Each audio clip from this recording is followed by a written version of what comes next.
Hello students, आज का topic है हमारा टॉर्क स्लिप कैरेक्टरिस्टिक्स। इससे प्रीवियस वाले लेक्चर में हमने टॉर्क के लिए derivation, after that starting torque, maximum torque और फुल लोड टॉर्क को स्टडी किया था। अब अपने टॉपिक को हम आगे बढ़ाते हैं। तो आज का टॉपिक है टॉर्क स्लिप कैरेक्टरिस्टिक। हम कैसे टॉर्क और स्लिप के बीच में कर्व ड्रॉ करते हैं। तो कुछ बेसिक्स हैं जो हमें कैरेक्टरिस्टिक ड्रॉ करने के लिए समझने हैं। इसमें पहला पॉइंट जो है वो लिखा हुआ है कि induction motor loaded from no load to full load. मतलब कि जब आपकी इंडक्शन मोटर नो लोड से फुल लोड की तरफ जाती है तो ऑब्वियस सी बात है इट्स स्पीड डिक्रीज़ कर जाएगी, मतलब डिक्रीजेस, और स्लिप इंक्रीजेस। जैसे जैसे स्टेप बाय स्टेप आप लोड इंक्रीज़ करोगे तो स्पीड जो है वो डिक्रीज़ करेगी और स्लिप इंक्रीज़ करेगी, मतलब एन जो है वो डिक्रीज़ करेगा। तो ऑब्वियस ही बात है, फॉर्मूला हमारा स्लिप का S is equal to NS minus NR upon NS। तो हमारी स्लिप इंक्रीज़ करेगी। अब due to the increase load motor has to produce more torque to satisfy load demand. तो अब क्या होगा कि जैसे लोड आप बढ़ाओगे तो मोटर क्या करेगी, वो ज़्यादा से ज़्यादा टॉर्क प्रोड्यूस करने की कोशिश करेगी। और इसी में हम ये भी जानते हैं कि जो हमारा टॉर्क होता है, जो हमारी रिलेशन थी टॉर्क की, वो डिपेंड्स ऑन स्लिप है। तो सिंपल शब्दों में the curve obtained by plotting torque against slip from S equal to 1 to S equal to 0 is called torque slip characteristic. तो हम एक कर्व ड्रॉ करते हैं जिसमें स्लिप की वैल्यू 1 और 0 के बीच में होती है। 1 और 0 मतलब ये हमारा वैसे मोटरिंग रीजन हुआ जिसमें आपकी इंडक्शन मशीन वर्क करती है एज अ मोटर। तो रीज़न कौन सा है? स्लिप की वैल्यू 1 to 0। स्लिप की वैल्यू 1 मतलब स्टैंड स्टिल कंडीशन, स्लिप की वैल्यू 0 मतलब इंडक्शन मोटर आपकी रन कर रही है सिंक्रोनस स्पीड पे। तो आइए अब इस कर्व को देखते हैं हम कैसे इस कर्व को ड्रॉ करते हैं। तो स्टार्ट करते हैं अपने बेसिक रिलेशन से कि we know that torque is directly proportional to SR2 upon R2 square plus SX2 का होल स्क्वायर। इसमें कुछ पैरामीटर्स जैसे कांस्टेंट थे वो हमने हटा दिए, जैसे सप्लाई वोल्टेज हमारी हटा दी हमने, के हमारा कांस्टेंट हमने रिमूव कर दिया, और प्रोपोर्शनलिटी के साइन को लेते हुए हमने टॉर्क की इक्वेशन लिख दी कि टॉर्क जो है proportional to SR2 upon R2 square plus SX2 का होल स्क्वायर। नाउ टू जज the nature of the torque slip characteristic let us divide the slip range S equal to 0 to S equal to 1 into 2 parts और analyse them independently. हमने क्या किया, जो हमारे S equal to 0 से S equal to 1 तक के reason है, स्लिप के जो रीज़न है, हमने उनको 2 पार्ट्स में ब्रेक कर लिया। First one is called low slip reason, second one is called high slip reason. मतलब कुछ अपनी तरफ से 2 रीज़न्स बना लिए। एक है हमारा S जिसे बोला हमने लो स्लिप रीज़न, दूसरा है हमारा हाई स्लिप रीज़न। अब इन रीज़न्स को हमने कैसे स्टडी किया? अगर हम बात करें फर्स्ट वाले की, टेकिंग फर्स्ट लो स्लिप रीज़न, तो इस केस में S की वैल्यू जो है वो वेरी वेरी स्मॉल, मतलब नियर टू 0। इट्स मीन्स जब आपकी स्लिप की वैल्यू बहुत स्मॉल है तो SX2 का होल स्क्वायर, मतलब S की वैल्यू स्मॉल मतलब 0.00 समथिंग, उसका स्क्वायर मतलब और स्मॉल वैल्यू, तो हम इस फैक्टर को निगलेक्ट कर सकते हैं। SX2 स्क्वायर फैक्टर को हम निगलेक्ट करते हैं as compare to resistance R2। तो अगर हमने ये निगलेक्ट कर दिया और उसको ऊपर वाली इक्वेशन में हमने पुट किया तो torque is directly proportional to SR2 upon R2 square, where R2 cancel out, और हम कह सकते हैं कि टॉर्क जो है वो डायरेक्टली प्रोपोर्शनल टू स्लिप। मतलब इस केस में जो अगर नेचर ऑफ कर्व पूछा जाए तो वो कैसा होगा? Straight line. तो लो स्लिप रीजन में torque is directly proportional to S और nature of curve is straight line, मतलब जैसे जैसे स्लिप बढ़ेगी वैसे वैसे टॉर्क बढ़ेगा। अब आते हैं वो वैल्यूज़ जिसमें स्लिप की वैल्यू हमने हायर ली है, मतलब हाई स्लिप रीजन। इसमें क्या किया, in this region slip is approaching to 1, मतलब अप्रोचिंग टू 1 इक्वल टू 1 या approximate equal to 1। Here it can be assumed that the term R2, यहाँ पर जो R2 स्क्वायर आपका जो रेजिस्टेंस है, रोटर रेजिस्टेंस है, very very small compare to SX2 का होल स्क्वायर। तो इस केस में हम R2 को नेगलेक्ट कर देते हैं। तो जैसे ही आप R2 को नेगलेक्ट करेंगे तो अब आपके सामने जो इक्वेशन बनेगी टॉर्क की, वो है T is directly proportional to SR2 upon SX2 का होल स्क्वायर। तो अगर हम कांस्टेंट में बात करें, रिमूव कर लें, तो torque is inversely proportional to S, मतलब इस केस में अगर S बढ़ता है तो टॉर्क घटता है, मतलब nature of curve is rectangular hyperbola. Similarly हम कह सकते हैं if slip increases NR decreases and eventually motor comes to stand still. हमें पता है जैसे स्लिप S इक्वल टू 1 की तरफ अप्रोच करती है तो मोटर आपकी रेस्ट की तरफ, स्टैंड स्टिल कंडीशन पे आने लगती है।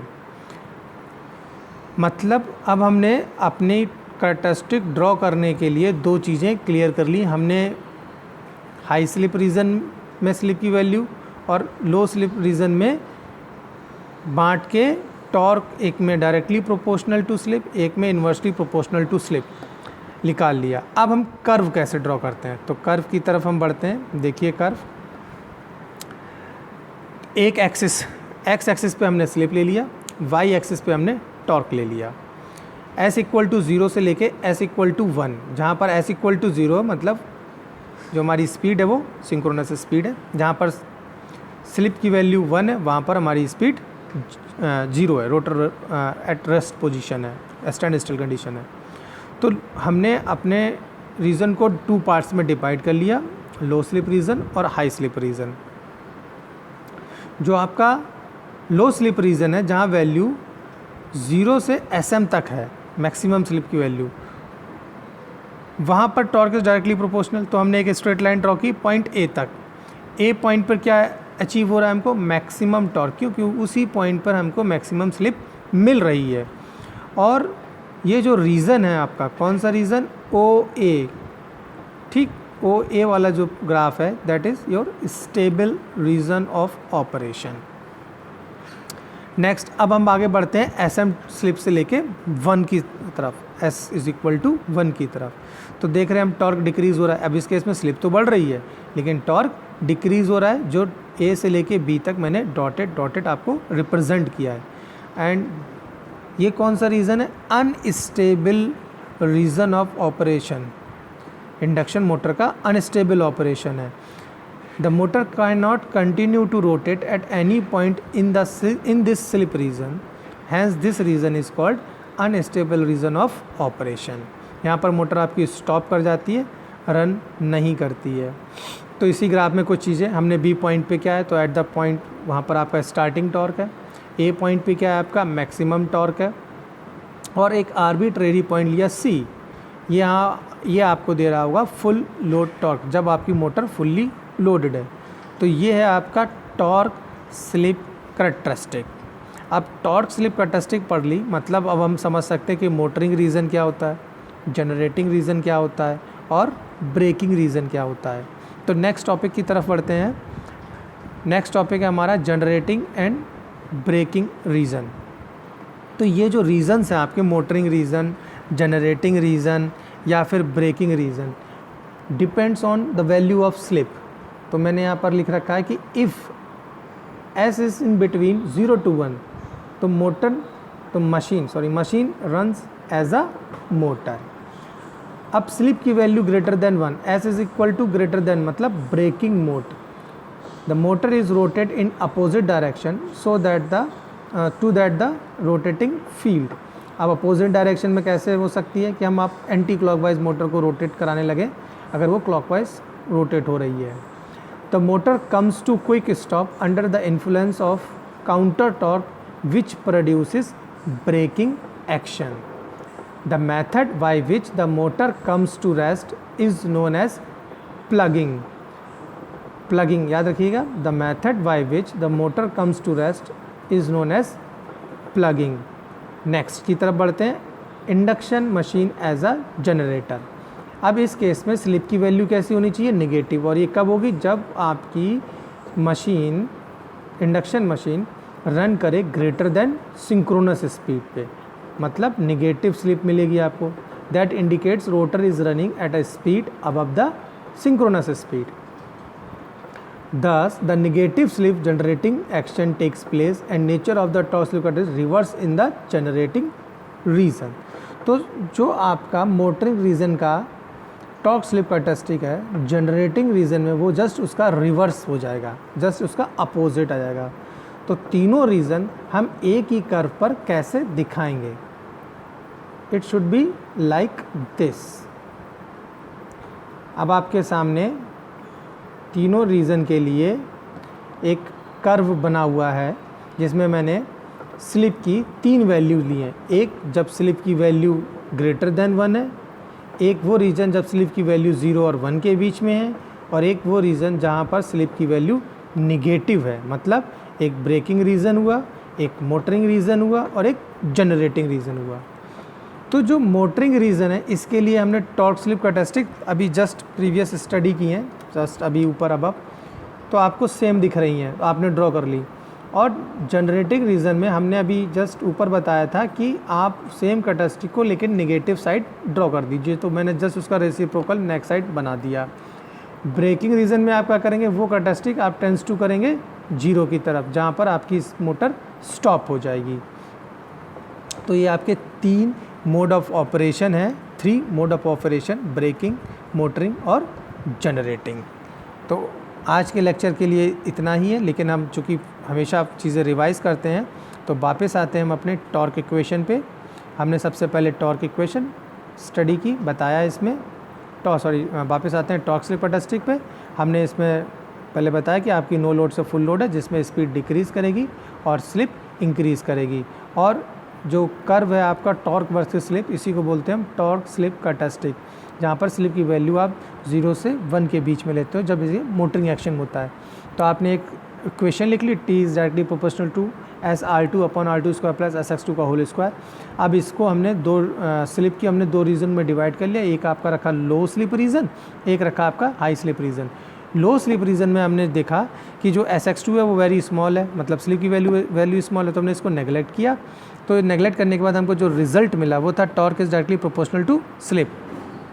हाई स्लिप रीजन में हमने क्या किया, हाई स्लिप रीजन में टॉर्क जो है उसमें R2 को नेगलेक्ट किया, तो स्लिप जो टॉर्क है वो इन्वर्सली प्रोपोर्शनल टू स्लिप आया, मतलब 1/s।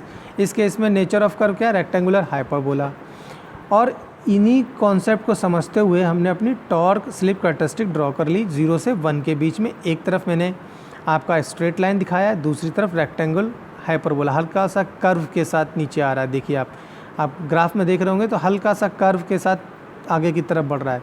तो point O, point A, point B, O से A आपका स्टेबल ऑपरेशन, A से B आपका अनस्टेबल ऑपरेशन, जिसमें मैंने maximum torque, full load torque और स्टार्टिंग टॉर्क भी आपको रिप्रेजेंट किए हैं। जहाँ पर आपका स्लिप की वैल्यू 1 हो जाए वहाँ पर आपकी स्टार्टिंग टॉर्क मिलेगा, जहाँ पर आपकी स्लिप की वैल्यू मैक्सिमम हो जाए वहाँ पर मैक्सिमम टॉर्क मिलेगा, और इन बिटवीन जहाँ पर आपकी मोटर फुल लोड पे वहाँ पर TFL मिलेगा, और उसके रिगार्डिंग जो स्लिप मिलेगी वो SFL मिलेगी।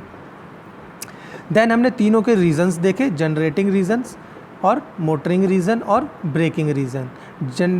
मोटरिंग रीजन के लिए हमने स्लिप की वैल्यू 0 से 1 के बीच में, ब्रेकिंग रीजन के लिए स्लिप की वैल्यू ग्रेटर देन 1 है आपकी, और जनरेटिंग रीजन के लिए आपकी स्लिप की वैल्यू निगेटिव आती है, लेस देन 0। इसी चीज़ को हमने एक कर्व के थ्रू ड्रॉ कर लिया और समझ लिया, जिसमें 3 मोड ऑफ ऑपरेशन या 3 mode of mode of operation, braking region, motoring region और जनरेटिंग रीजन। तो गाइस आज के लिए बस इतना ही, मिलेंगे अब नेक्स्ट लेक्चर में। Thank you.